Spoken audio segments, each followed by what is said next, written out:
আচ্ছা, আমরা আজকে এটা পড়বো। হ্যাঁ,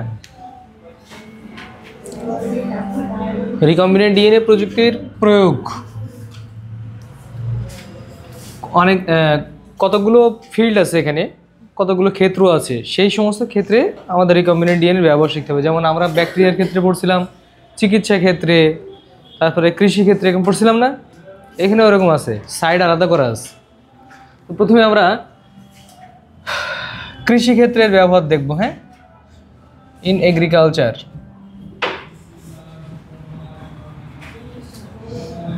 কৃষি ক্ষেত্রে প্রয়োগ।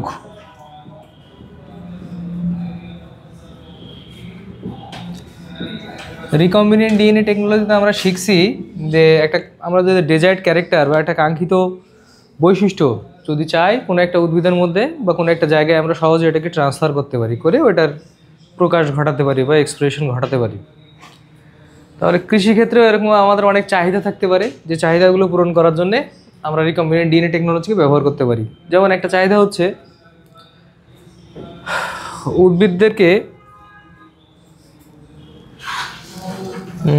প্রথমে আছে হচ্ছে হার্বিসাইড, গ্লাইকোসাইড, ওটার আগে কি আছে জানি প্রথমটা? ট্রান্সজেনিক। আছে প্রথমে হচ্ছে এটা মনে করো এ, 1 নম্বর হচ্ছে ট্রান্সজেনিক উদ্ভিদ উৎপাদনে, প্রোডাকশন অফ ট্রান্সজেনিক উদ্ভিদ।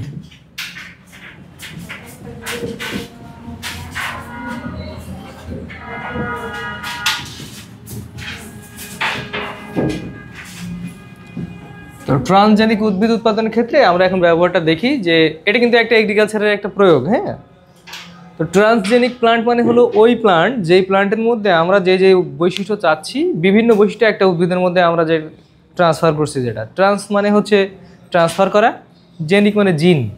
তাহলে জিন ট্রান্সফার করে যে নতুন প্লান্ট তৈরি করা হয় তাকে নাম হচ্ছে, মনে করো একটা উদ্ভিদের হচ্ছে আমি চাচ্ছি যে এর ভিতরে ফলন বেশি হবে, হাই ইল্ডিং ক্যাপাসিটি থাকবে, আবার চাচ্ছি যে রোগ প্রতিরোধ ক্ষমতা, ডিজিজ রেজিস্ট্যান্ট ক্যাপাবিলিটির জন্য ভালো থাকে, আবার চাচ্ছি যে এটা যেন হচ্ছে লবণ সহিষ্ণুতা হয়, অর্থাৎ লবণাক্ত পরিবেশেও যেন সে গ্রো করতে পারে, স্যালাইনিটি রেজিস্ট্যান্ট প্লান্ট। সব বৈশিষ্ট্য একটা উদ্ভিদের মধ্যে আমরা কাস্টমাইজ করে নিয়ে আসছি। তাহলে এই যে নতুন যে প্লান্টটা আমরা তৈরি করব, বিভিন্ন ক্যারেক্টারগুলোকে এক জায়গায় নিয়ে এসে, এই প্লান্টের নাম কি হবে? Transgenic plant. তাহলে ট্রান্সজেনিক প্লান্ট তৈরি করতে একটা ব্যাকটেরিয়াকে ইউজ করা হয়। কোন ব্যাকটেরিয়াকে? অ্যাগ্রোব্যাকটেরিয়া হচ্ছে অ্যাগ্রোব্যাকটেরিয়াম টুমিফেসিয়েন্সকেও ইউজ করা হয়, আবার ইকোলাইকেও ইউজ করা হয়। দেখো বিটি, ব্যাসিলাস থুরিনজিয়েন্সিস একটা ব্যাকটেরিয়ার নাম, ব্যাসিলাস আছে না, থুরিনজিয়েন্সিস। এই ব্যাকটেরিয়ার মধ্যে এরকম অনেক কাঙ্ক্ষিত জিন আছে, যে মনে করো আমি চাচ্ছি যে ডিজিজ রেজিস্ট্যান্ট বানাবো, প্ল্যান্টটাকে কি বানাবো? হ্যাঁ, রোগ প্রতিরোধ ক্ষমতা সম্পন্ন বানাবো, ডিজিজ রেজিস্ট্যান্ট। আমি চাচ্ছি রোগ প্রতিরোধ সম্পন্ন একটা উদ্ভিদ বানাবো, রোগ প্রতিরোধ ক্ষমতা সম্পন্ন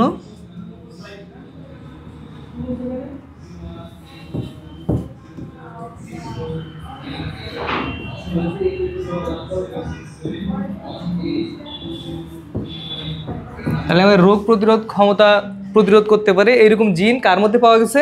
এই ব্যাকটেরিয়ার মধ্যে। তো এই ব্যাকটেরিয়ার থেকে ওই জিনটাকে আমরা আলাদা করে ফেললাম। এই যে হলো ব্যাকটেরিয়া, এই হচ্ছে তার প্লাজমিড, এই হচ্ছে তার ক্রোমোজোম। তো এই ক্রোমোজোমের মধ্যে একটা কাঙ্ক্ষিত জিন ছিল, যে জিনটা কি করতে পারে? এই রোগ প্রতিরোধকে সহজে সে করতে পারে। তাহলে এই কাঙ্ক্ষিত জিনটাকে আমি কি করব?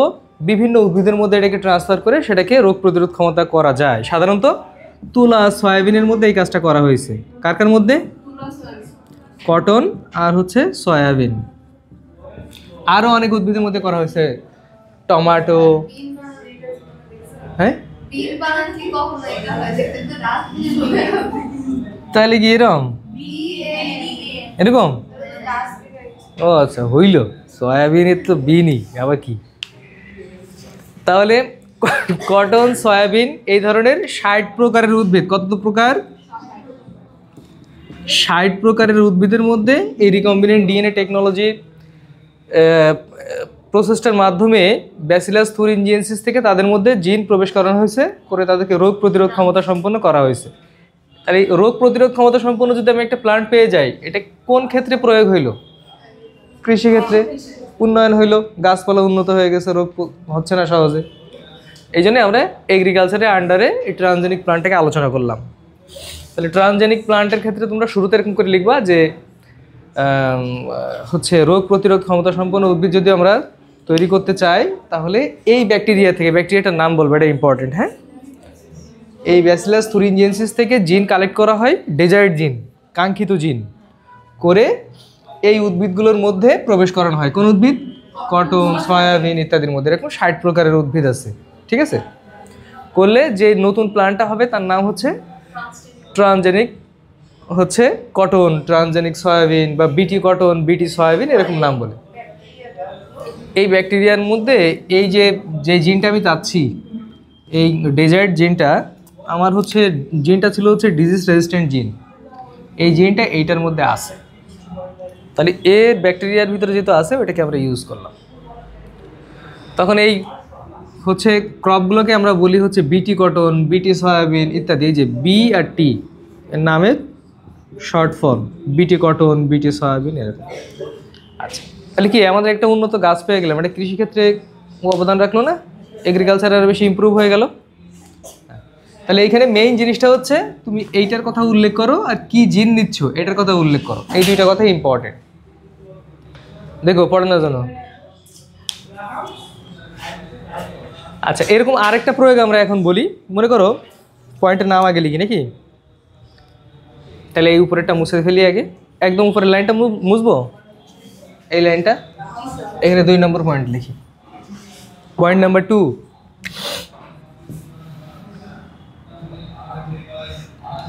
Herbicide, production of herbicide resistant plant. ওই একই পেজের মধ্যে আছে নিচে। আগাছা হচ্ছে সহনশীল উদ্ভিদ উৎপাদন, তাই না? Production of weed resistant, weed resistant না দিয়ে আমি প্রথমে যেটা লিখছিলাম ওইটা লিখি। তোমরা বাংলা লিখবা হচ্ছে, হ্যাঁ তোমরা বাংলা লিখবা হচ্ছে ওটার নাম কি? আগাছা নিধনকারী উদ্ভিদ। আর ইংরেজিতে ওটা লেখার দরকার, ইংরেজিতে আরেকটা টার্ম লিখবা। হ্যাঁ, প্রোডাকশন অফ হার্বিসাইড, ইনসেক্ট দরকার নেই, হার্বিসাইড। ইনসেক্ট রয়েছে ওয়ে, ইনসেক্ট দরকার নেই, হার্বিসাইড দাও। আমরা হার্বিসাইড নিয়ে কথা বলবো তো। Herbicide resistant plant, herbicide resistant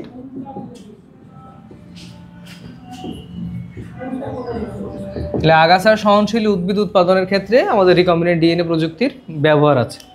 কিভাবে আছে আমরা এখন সেটা আলোচনা করব। এটা মুছে ফেলবো নিচেরটা সবাই। আচ্ছা দেখো, আগে কনসেপ্টটা শোনো। মনে করো আমি ধান গাছ লাগাইছি, ধান গাছে আগাছা হবে না? কারণ জমিতে ফসল করলে তার সাথে অনেক আগাছাও হয়। এখন একটা একটা করে কৃষকরা কী করে, আগাছা নিড়ানি দিয়ে ওই যে উঠায় ফেলে। এতে অনেক সময় লাগে, আর যে লেবার কস্ট হয় সেটা অনেক বেশি। একজন মানুষ, 2জন মানুষ, 4জন মানুষ তারা একটা একটা করে আগাছা উঠাবে নিড়ানি দিয়ে, এটা অনেক সময় আর হচ্ছে পরিশ্রমের কাজ না। আচ্ছা, এখন কি করলাম আমরা, আগাছা মারার জন্য অনেক ঔষধ পাওয়া যায়, কেমিক্যালস পাওয়া যায়, সেগুলো স্প্রে করে দিলাম। তাহলে আগাছা তো মরবেই, আমার ফসলও সব মরে সাফ হয়ে যাবে। কারণ ফসলও তো ওই আগাছা যেই ফ্যামিলির মধ্যে পড়ে, ওরাও সেই একই ফ্যামিলির উদ্ভিদ। তাহলে এটাও তো মুশকিল। তাহলে কী করতে হবে, গাছের গোড়ায় যে আমাকে স্প্রে করতে হবে, আগাছার গোড়ায় যে, এইটা ওই নিড়ানি দিয়ে ওঠানোর মতো হয়ে গেল। তাহলে সব দিক দিয়ে সমস্যা। আমি যে অল্প সময়ে পরিশ্রম কম দিয়ে টাকা পয়সা কম খরচ করে আমি যে আগাছাগুলোকে মারবো আর উদ্ভিদগুলো থাকবে, আমার রাইসের প্ল্যান্টগুলো থাকবে, এই প্রসেসটা আমি কীভাবে করবো তাহলে? এখন বিজ্ঞানীরা একটু চিন্তা ভাবনা করলো কী করা যায়। তো করলো যে আচ্ছা ঠিক আছে, যেই গাছটা আমরা চাষ করছি বা কাল্টিভেট করছি রাইসটা, এইটাকে যদি আমরা একটু ওই যে কেমিক্যালসটা ইউজ করছি ওইটা যদি সহনশীল করে ফেলি, ওটা যদি রেজিস্ট্যান্ট করে ফেলি, তাহলে গাছে ঠিকই কেমিক্যালস পড়বে কিন্তু আমার রাইসের প্লান্ট আর মরবে না। আর ঘাস যেহেতু ওদেরকে আমরা মডিফাই করব না, ঘাসের গায়ে ওই কেমিক্যালসটা লাগলে সে মরে যাবে। তাহলে আমি ওভারঅল একদম চোখ বন্ধ করে স্প্রে দিয়ে দিব জমিতে, শুধুমাত্র যেগুলো আমার রেজিস্ট্যান্ট ভ্যারাইটি যে ধান গাছগুলো সেইগুলো টিকে থাকবে, আর বাকি যে ঘাস লতাপাতা আছে আগাছা আছে এরা কী হবে? মরে যাবে। তাহলে মানে চিন্তাটা ভালো না? তাহলে আমার বেশি পরিশ্রম করা লাগবে না, শুধু একটা স্প্রে দিয়ে দিলেই হয়ে যাবে। এখন এই কাজটা কীভাবে করা হয়? আমার তো ওই যে প্লান্টগুলোকে আমি লাগাবো জমিতে তাদেরকে তো হার্বিসাইড মানে যে কীটনাশকটা দিচ্ছে ওটার নাম কি? হার্বিসাইড। মানে ঘাস লতাপাতা যেগুলো মেরে ফেলে ওই ওষুধটার নাম হচ্ছে হার্বিসাইড।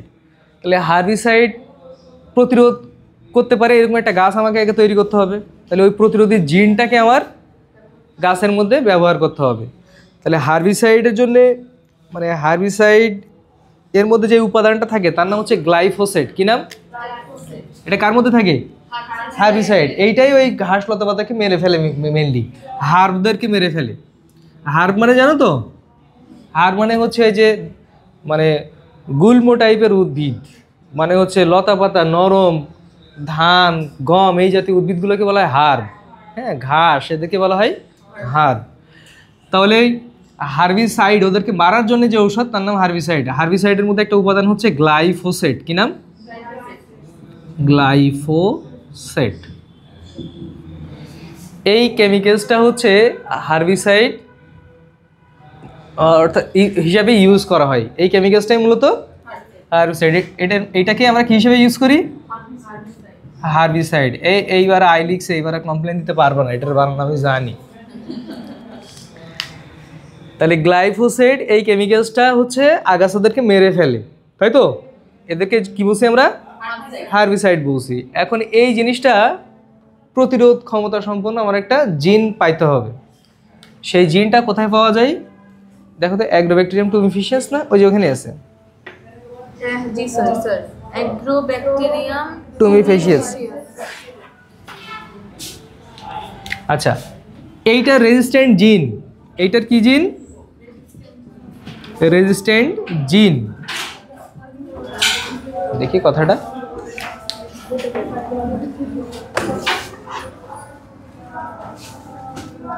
এটার নাম মনে হয় লেখে নাই, শুধু ছবিতে দিয়ে দিছে। স্যার এই যে ছবিতেই শুধু নামটা লেখা। না, এখানে এদেরকে বাহক হিসাবে ইউজ করছে ব্যাকটেরিয়াকে। ও হ্যাঁ, এটাকে ইউজ করছে।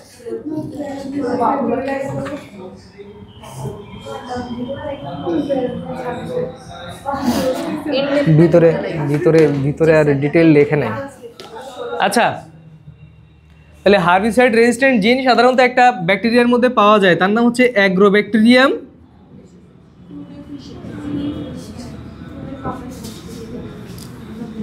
টুমিফিসিয়েন্স। টুমিফিসিয়েন্স, ফেশিয়াল করো না তোমরা? হ্যাঁ দেখো, টুমিফিসিয়েন্স, অ্যাগ্রোব্যাকটেরিয়াম টুমিফিসিয়েন্স।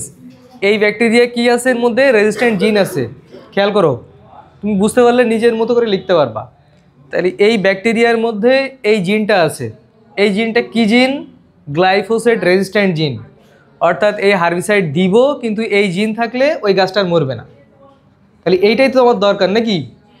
এখন এইটা যদি আমি আমার ক্রপের মধ্যে, এটা যদি আমি ধান গাছের মধ্যে ধান চাষ করছি মনে করো, তাহলে যদি ধান গাছের মধ্যে যদি আমি এটাকে যদি রিকম্বিনেন্ট ডিএনএ টেকনোলজি অ্যাপ্লাই করে যদি এর মধ্যে আমি জিনটাকে যদি দিয়ে দিতে পারি, আর এই ধানটাকে যদি এখন আমি চাষাবাদ করি, কাল্টিভেট করি, যখন ধানের বীজটা রোপণ করব তার আগে হচ্ছে এই কাজটা করে নিব, তারপরে বীজটা রোপণ করব। আমরা রিকম্বিনেন্ট ডিএনএ টেকনোলজির মাধ্যমে কি জিন স্থানান্তর করতে পারি। তাই জিনটা এর মধ্যে এই প্লান্টের সেলের মধ্যে দিয়ে দিব, সেলের মধ্যে ডিএনএর মধ্যে দিয়ে দিব না। রিকম্বিনেন্ট ডিএনএতে কী শিখছিলাম? যে জিন এক জায়গা থেকে নিয়ে আরেকটা প্লান্টের ডিএনএর মধ্যে জোড়া লাগাই দেওয়া যায়। দেওয়ার পরে এখন এটা একটা সেল পাবো, একটা সেলের মধ্যে পাবো না এটা, ওই সেলটাকে এখন টিস্যু কালচার করলে তো এখন এমন একটা ধানের চারা উৎপাদন হবে যেই চারার মধ্যে ওই জিনটা আছে, ঠিক না? আমরা বুঝছিলাম না যে রিকম্বিনেন্ট ডিএনএ টিস্যু কালচার এরা একা একা কাজ করতে পারে না, হেল্পিং হ্যান্ড হিসেবে আরেকজনকে ইউজ করে। তাহলে রিকম্বিনেন্ট ডিএনএ টেকনোলজির মাধ্যমে জিনটাকে এখানে দিয়ে দিব। কোন টেকনোলজি বললাম? Recombinant DNA technology. এর মাধ্যমে ধানের মধ্যে আমরা জিনটাকে দিয়ে দিব। এখন ধানের এই সেলটাকে যদি আমরা কালচার করি তাহলে একটা ধানের গাছ হবে, তাই তো? সেই ধানটাকে যদি আমরা এখন চাষ করি তাহলে এ কি হবে? গ্লাইফোসেট রেজিস্ট্যান্ট হবে, তাই না? গ্লাইফোসেট রেজিস্ট্যান্ট হলো না এখন? Glyphosate resistant variety. তাহলে আমরা একটা গ্লাইফোসেট রেজিস্ট্যান্ট একটা জাত পেয়ে গেলাম, একটা ভ্যারাইটি পেয়ে গেলাম, ঠিক আছে না? এখন এই ধান যদি আমরা চাষাবাদ করি আমরা হার্বিসাইড ইচ্ছা মতো ব্যবহার করতে পারবো, কিন্তু গাছ আর মরবে না। আগাছা যেহেতু এরকম ডিজাইন করি নাই, আগাছা শুধু মরে যাবে, ঠিক আছে না? তাহলে সায়েন্টিস্টরা অনেক চিন্তা ভাবনা করে জিনিসটা বের করছে, কি বলো? তাহলে এটা ক্লিয়ার? তাহলে আমরা কি করব? হার্বিসাইড রেজিস্ট্যান্ট আমরা চাচ্ছি যে হার্বিসাইড অ্যাপ্লাই করব করে আগাছাদেরকে মেরে ফেলবো, আগাছা নিধনকারী উদ্ভিদ উৎপাদন করব। তা আগাছা নিধন করার জন্যে বা মেরে ফেলার জন্য যে উপাদান সেটা হচ্ছে এইটা। এখন এইটার সহনশীল একটা জাত আমাদের তৈরি করতে হবে। এই জাতটা হচ্ছে সহনশীল জাত। এই উপাদান এর গায়ে লাগলে এ মরবে না, সহনশীল রেজিস্ট্যান্ট। তাহলে কী করবো? ওই জিনটা এক জায়গায় পাওয়া যায়, সহনশীল জিনটা, রেজিস্ট্যান্ট জিনটা, সেইখান থেকে নিয়ে ধান গাছের মধ্যে দিয়ে দিলাম, আর কিচ্ছু না। ধান গাছটা এখন রেজিস্ট্যান্ট হয়ে গেল, এখন ইচ্ছা মতো হার্বিসাইড ইউজ করো, আর কোনো সমস্যা নেই। ওকে, ঠিক আছে। তোমাদের যদি এরকম রেজিস্ট্যান্ট জিন আমরা দিয়ে দিতে পারতাম, যে মোবাইল রেজিস্ট্যান্ট হচ্ছে কি জানি, ফেসবুক রেজিস্ট্যান্ট জিন, না ফেসবুক রেজিস্ট্যান্ট জিন দিয়ে দিতাম, তখন খালি লেকচার দিতাম দেখতা, দিয়ে তোমাদেরকে আমরা টিস্যু কালচার করে ফেলতাম। বলে এমন একটা সাদিয়া জাত তৈরি হইতো। হ্যাঁ, are suppose as for example সেই সাদিয়া কখনো ফেসবুক দেখতোই না, ও ফেসবুক রেজিস্ট্যান্ট। তা আমাদের এইটা হচ্ছে সেই রকম জাত, বুঝছো? আচ্ছা, ফেসবুক রেজিস্ট্যান্ট ফোন বললে তো বুঝতাম একটা কিছু বলছেন কি মানুষ কখনো হইলে ফোন তুমি রেজিস্ট্যান্ট ফোন না নিয়ে আরেকটা ফোন নিতে পারো, তোমার যদি রেজিস্ট্যান্ট বানাই দিই, তুমি যেই ফোন সামনে আসুক সবই সমান, ঠিক না? তো যাক, এটা বুঝে গেছো?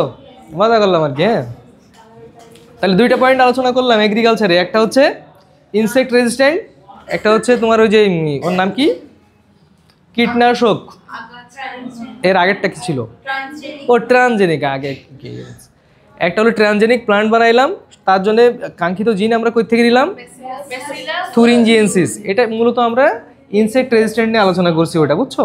ওই যে ট্রানজেনিকের কথা বলছি, এখানে ইনসেক্ট রেজিস্ট্যান্ট প্লান্টের কথা বলছি। তাহলে ইনসেক্ট রেজিস্ট্যান্ট, তারপরে হচ্ছে হার্বিসাইড রেজিস্ট্যান্ট, এই প্লান্টগুলো আমরা এইভাবে রিকম্বিনেন্ট ডিএনএর মাধ্যমে আবিষ্কার করতে পারি। তো কোথা থেকে কাঙ্ক্ষিত জিন নিচ্ছ, this is very much important. এই ব্যাকটেরিয়াগুলোর নাম না দিলে কিন্তু ওই পয়েন্টের মার্ক পাবা না, বুঝতে পারলে? এই হার্বিসাইড রেজিস্ট্যান্টের মধ্যে অবশ্যই গ্লাইফোসেটের নাম বলতে হবে, আর এইটা বইয়ের মধ্যে লেখা নেই, এটা না লিখলেও হবে, সমস্যা নেই, কিন্তু তুমি এই উপাদানের কথা যেন মিস না হয়। হ্যাঁ, যে এই উপাদানের কারণে হচ্ছে ইয়েগুলো মরে যায়, ঘাস লতাপাতাগুলো মরে যায়। আর আগেরটা ট্রানজেনিকের মধ্যে ওই ইসের কথা বলবা, ব্যাসিলাস থুরিনজিয়েন্সিসের কথা বলবা। ক্লিয়ার? আচ্ছা, এইটা শেষ, মুছে ফেলবো, এগুলা লিখে ফেলছো? আচ্ছা, নেক্সট পয়েন্টের নাম হচ্ছে গুণগত মান উন্নয়ন। আচ্ছা, চলো ওইটা নিয়ে আলোচনা করি। 3 নম্বর, গুণগত মান উন্নয়ন, ডেভেলপমেন্ট অফ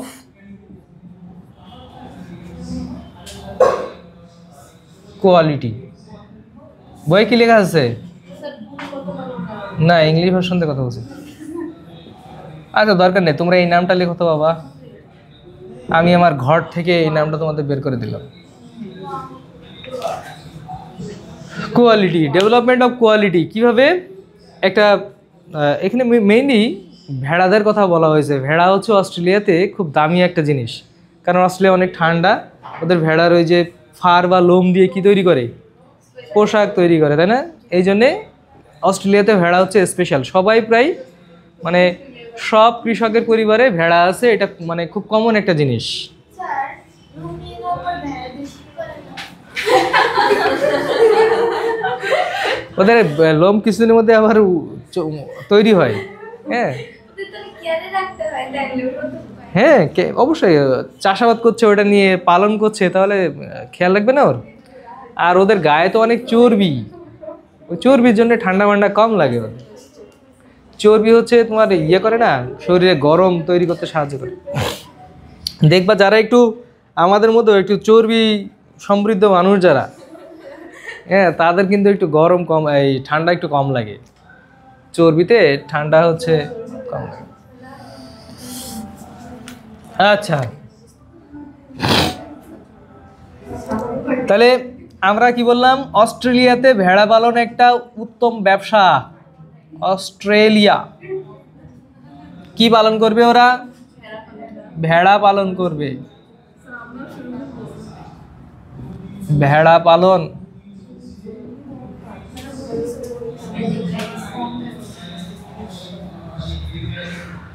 অস্ট্রেলিয়াতে ভেড়া পালন অনেক লাভজনক একটা ব্যবসা, বুঝছো? তো এই ভেড়ার হচ্ছে গায়ে লোম আছে, তাই না?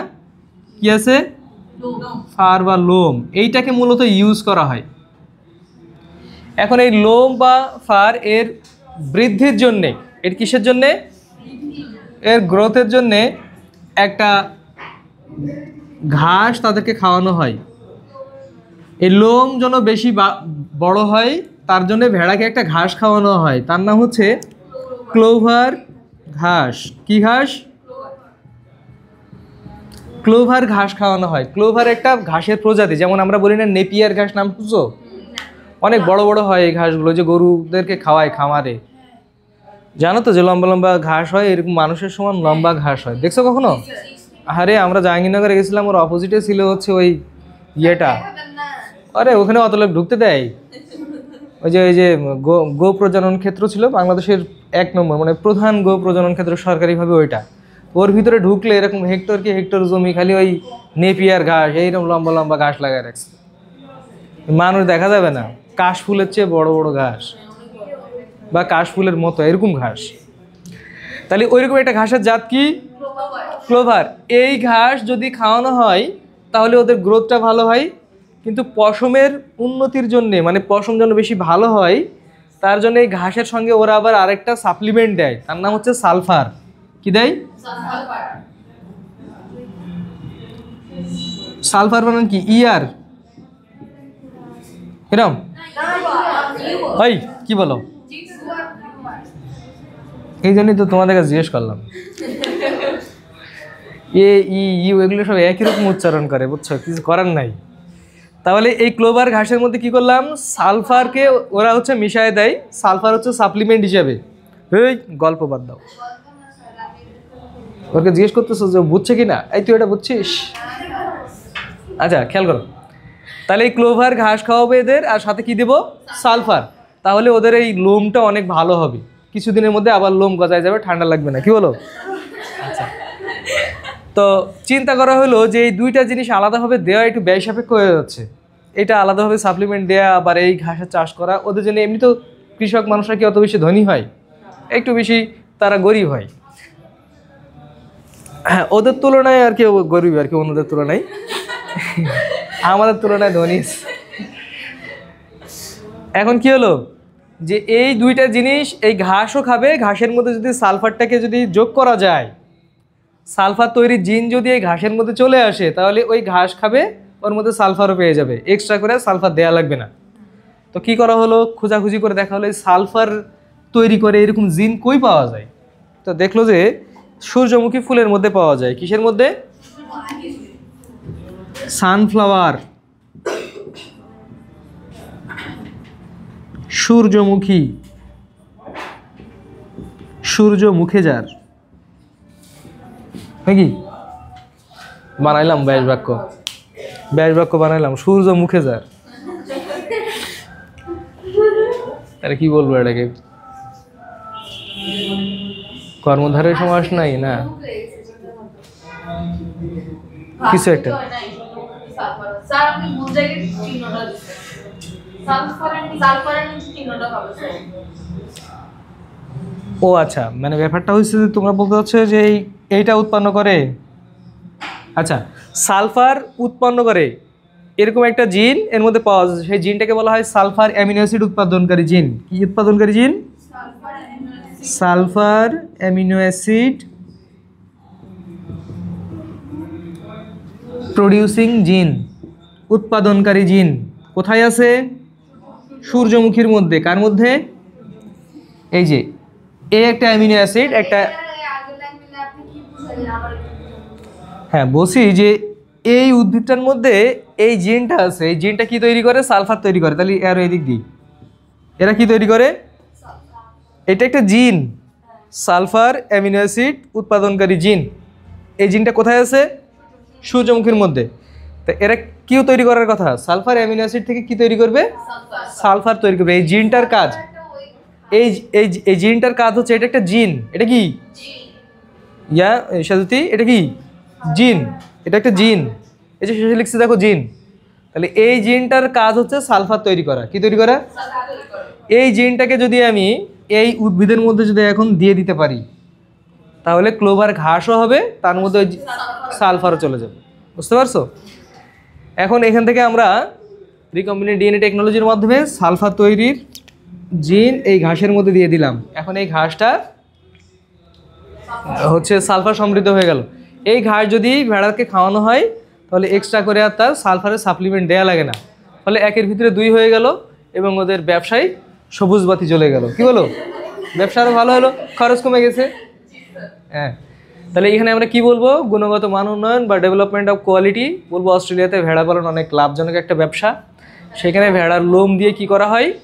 হচ্ছে লোম ব্যবহার করা হয়। কী কাজে ব্যবহার করে তোমাদের সব বলতে হবে না, বলবো লোমটাকে ব্যবহার করা হয়। হ্যাঁ, তাহলে এই লোমের বা হচ্ছে ফারটার গ্রোথের জন্য ক্লোভার গ্রাস আর সালফার এই দুইটার মানে ঘাসও খাওয়াইতে হয় বা সালফারওকে অ্যাপ্লাই করতে হয় সাপ্লিমেন্ট হিসাবে। তো এখন রিকম্বিনেন্ট ডিএনএ টেকনোলজি আমরা ব্যবহার করছি, বলবো যে এই প্রযুক্তির মাধ্যমে এই সালফার অ্যামিনো অ্যাসিড প্রডিউসিং জিন আছে হচ্ছে সানফ্লাওয়ারের মধ্যে। এই জিনটাকে আমরা ট্রান্সফার করলাম এখন ক্লোভার ঘাসের মধ্যে। ফলে যে নতুন ক্লোভার ঘাস তৈরি হইলো সেটা খাওয়াইলে আর ভেড়াকে কি করা লাগবে না, এক্সট্রা করে আর সালফারের সাপ্লিমেন্ট দেওয়া লাগবে না। ঠিক আছে? তো এই হচ্ছে আমাদের মেইন কথা।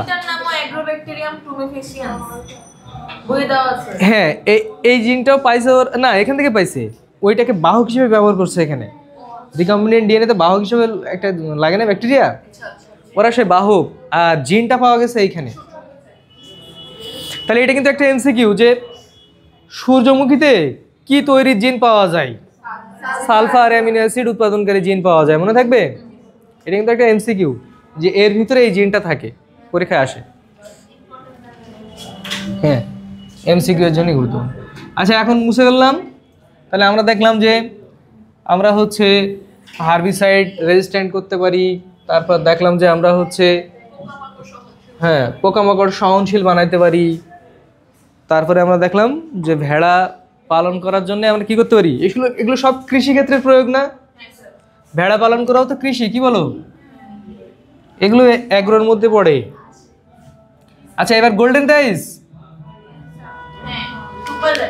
সুপার রাইস আর কি বলো? সুপার রাইস একটা পি না?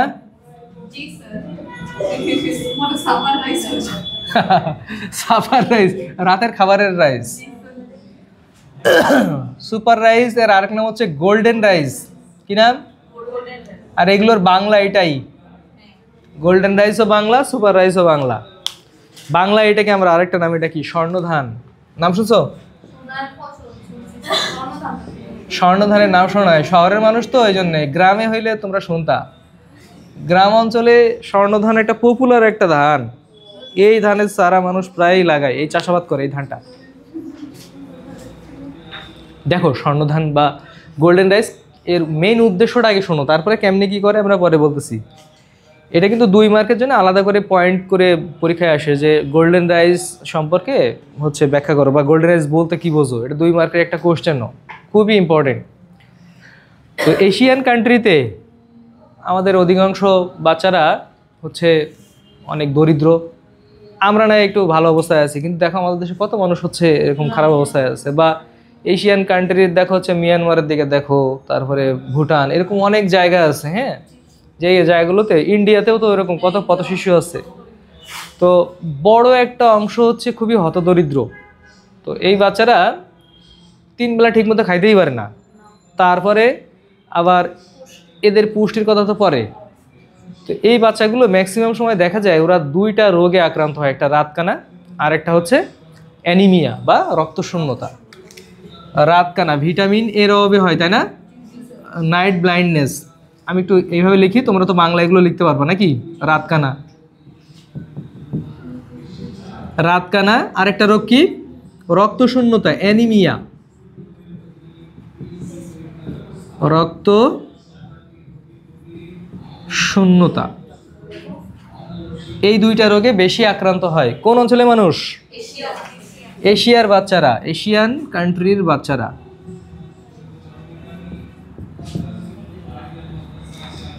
তো এমনি তাদের ভাতের অভাব পূরণ হয় না, এখন এইটা হয় হচ্ছে ভিটামিন এর অভাবে। ভিটামিন এ ওরা কই পাবে? আর এইটা হয় হচ্ছে আয়রনের অভাবে। আয়রন সমৃদ্ধ খাবার কই পাবে? যাদের খাবারই ঠিকমতো পায় না তাদের এই অভাবগুলো পূরণ করা রিস্কি হয়ে গেল না, এখন টাফ হয়ে গেল। এখন কি করতে হবে? বিজ্ঞানীরা চিন্তা করলো, যা 2 মুঠো খাইতে পারে সেই খাবারের মধ্যে যদি এই 2টা জিন যদি দিয়ে দেওয়া যায়, এই 2টা জিন যদি ওদের খাবারের মধ্যে সাপ্লাই দেওয়া যায়, ওরা যে ভাত খাচ্ছে, মেইন স্টেপল ফুড হচ্ছে ওদের কি? ভাত। তাহলে ধানের মধ্যে যদি আমরা এই 2টা জিন, এই এ আর আয়রন তৈরি জিন যদি আমরা ধানের ভিতরে যদি প্রবেশ করাইতে পারি, তাহলে ওই ধানটা হয়ে যাবে তখন সুপার রাইস, গোল্ডেন রাইস। নাম সুপার রাইস বলছে এই জন্যেই যে এক ভাতও খাবে, সাথে ভিটামিনের চাহিদাও পূর্ণ হবে, বড় 2টা রোগ থেকে মুক্তি পাবে, এদিকটা পেটের ক্ষুধাও মিটে যাবে। তাহলে কি ভালো বুদ্ধি না? আচ্ছা, এর জন্য এবার দেখো কি করলো, কনসেপ্ট ক্লিয়ার?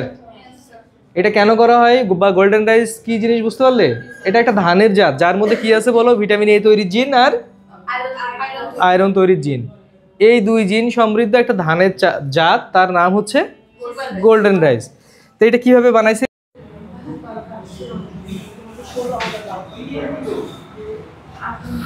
তাহলে জ্যাফোনিকা টাইপের ধানের মধ্যে আমরা কি করলাম? ড্যাফোডিল থেকে এই জিনটা খুঁজে খুঁজে পাওয়া গেল। ড্যাফোডিলের মধ্যে এই জিনটা কি জিন? ভিটামিন এ তৈরির জিন। এরা জিনটা কি হিসাবে আছে? বেটা ক্যারোটিন হিসাবে আছে। এরকম এখান থেকে 4টা জিন নেওয়া হয়েছে। কয়টা জিন? 4টা না 3টা? দেখো তো বই, 4টা জিন। এখানে কয়টা জিন নেওয়া হয়েছে? 4টা জিন। বেটা ক্যারোটিন উৎপাদনকারী 4টা জিন এই ড্যাফোডিল থেকে নেওয়া হয়েছে। কার মধ্যে? এই ধানের মধ্যে। তাহলে এখানে বেটা ক্যারোটিন আমরা সাপ্লাই দিলাম, কোত্থেকে নিচ্ছি সেটা?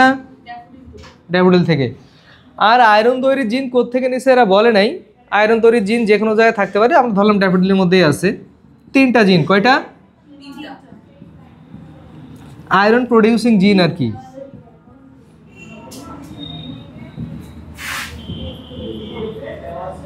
তিনটা, এই 4টা জিন, আর এখান থেকে 3টা জিন। 3টা হচ্ছে আয়রন প্রডিউসিং জিন, এটা 3টা আর এটা।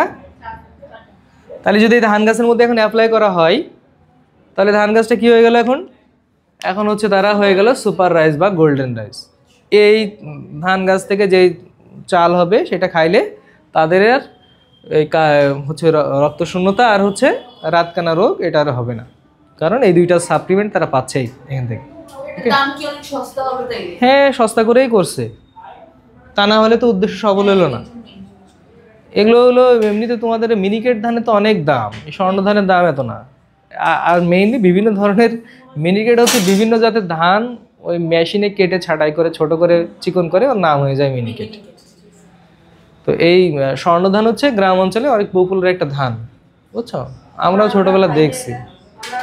হ্যাঁ, আমরা কত রকমের ধান খাই মিনিকেট হিসেবে, তার মধ্যে হয়তো স্বর্ণ ধানও প্রসেসিং হয়ে আইছে। হ্যাঁ, এর চালটা মোটা হয় নাকি একটু চিকন হয় আমার ঠিক মনে নাই, বুঝছো? কিন্তু এই ধানের নাম আমি অনেক শুনছি গ্রাম অঞ্চলে। ওরা তো আর গোল্ডেন রাইস বলে না, ওরা বলে হচ্ছে স্বর্ণ ধান। স্বর্ণ ধান না আমি ছোটবেলা থেকে শুনে বড় হয়েছি। আচ্ছা, তাহলে বুঝলে এই সুপার রাইস বা গোল্ডেন রাইস কি ক্লিয়ার? হ্যাঁ, পারবো এখন এটা? আচ্ছা, তাহলে মেইনলি এই দুইটা জিন আমরা ড্যাফোডিল থেকে খোঁজাখুঁজি করে পাইলাম। দেখো বিজ্ঞানীদের কত খোঁজাখুঁজিও কত পর্যায়ে, হয়তো কত কিছু খুঁজছে, খুঁজে খুঁজে মধ্যে দেখে যে এই ড্যাফোডিলের মধ্যে এই জিন রয়েছে। কত পরিশ্রম দেওয়া লাগে, আর আমরা 3 ঘন্টা পরীক্ষা দিতে যে একদম। ওদেরকে যদি বলা হতো ভাই তুমি 3 ঘন্টা পরীক্ষা দাও, তোমার এসব আবিষ্কার করতে হবে না, ওরা বলতো আমরা বেঁচে গেছি। ওরা কি পরীক্ষা না দিয়ে এমনি এগুলো করতে বসতে গেছে? আরে এই সমস্ত বিজ্ঞানী যারা ছিল তাদের কি একাডেমিক লেখাপড়া এরকম ছিল নাকি আগের আমলে? ওই স্কুল কলেজে ছিল না এরকম, শিক্ষা প্রতিষ্ঠান গবেষণা কেন্দ্রই ছিল না। নিজের আগ্রহে এগুলো করে করে ওরা একটার সাথে আর একটা মিশায় দেখে যে কি হইলো না হইলো। আচ্ছা, আবার নেক্সট পয়েন্টের নাম বলো তো। রোগ প্রতিরোধ ক্ষমতা। ওরে আল্লাহ, এই কৃষি এখনো চলতেছে? জি স্যার, কিন্তু অনেক বড় স্যার। ওদিকে কি কি আছে?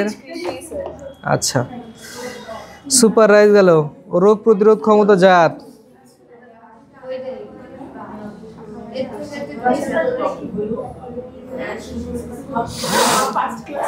টোবাকো আর পটেটোর কোট প্রোটিন জিন তামাক গাছে দিয়েছে, তাই তো? রোগ প্রতিরোধ ক্ষমতা।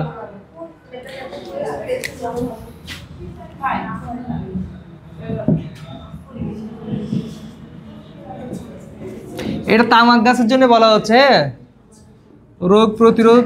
কারণ বিশ্বে তো সিগারেট একটা খুবই গুরুত্বপূর্ণ একটা জিনিস, কি বলো, তামাক সেবন করা।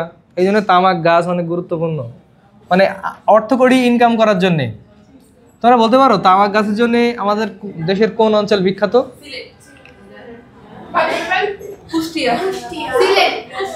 এটা সম্ভবত উত্তরবঙ্গ, সম্ভবত রংপুর মনে হয়। তামাক